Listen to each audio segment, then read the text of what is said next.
Mwadhama Kardinali, washamu maaskofu wakuu, washamu maaskofu, waumini wote wa Kanisa Katoliki, wapendwa wanajamii wa Tanzania, Baraza la Maaskofu Katoliki Tanzania, asubuhi ya leo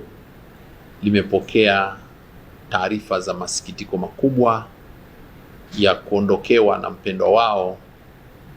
Baba Askofu Bernardin Mfumbusa, askofu wa jimbo la Kondoa, ambaye amefariki akiwa katika hospitali ya Benjamin Mkapa Dodoma alipokuwa akipatiwa matibabu mnamo saa 11:45 alfajiri asubuhi ya leo. Ni tukio la ghafla kwa sababu ni kweli alikuwa anapata matibabu ila kuanzia jana alipata tatizo la wanaita cardiac arrest asubuhi, na hiyo ndio ikapelekea hali yake kutokuwa nzuri, na akiwa uaskofuni kwake Kondoa akamkimbiza kwenye hospitali ya Benjamin Mkapa, ambako pia usiku walipomfikisha baadaye tena akapata cardiac arrest nyingine. Matibabu ya mwanzo yalionyesha matumaini, lakini ilipofika jana usiku hali ilizidi kuwa tete, na hata hiyo muda ukafika akawa ametuacha. Ni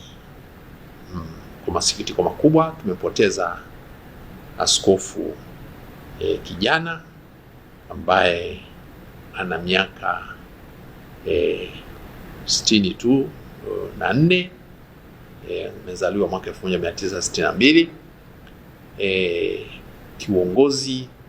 ndio alikuwa tu ameanza, na amepewa askofu mwaka 2011 akiwa askofu mwanzilishi wa jimbo Katoliki la Kondoa, na hivi bado jimbo changa, na ameliacha akiwa analitumikia kwa moyo wake wote na nguvu zote. Kwa hiyo tunapenda kutoa taarifa hii kwa jamii yote, na tunapenda pia kuelezea kwamba kama Wakristo tunamwamini Mungu ambaye ndiye aliyetuumba sisi kwa sura na mfano wake,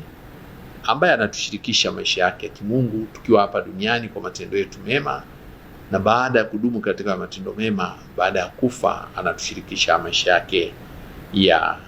uzima wa kimungu huko mbinguni milele yote. Kwa hivyo tupokee msiba huu wa majonzi makubwa, lakini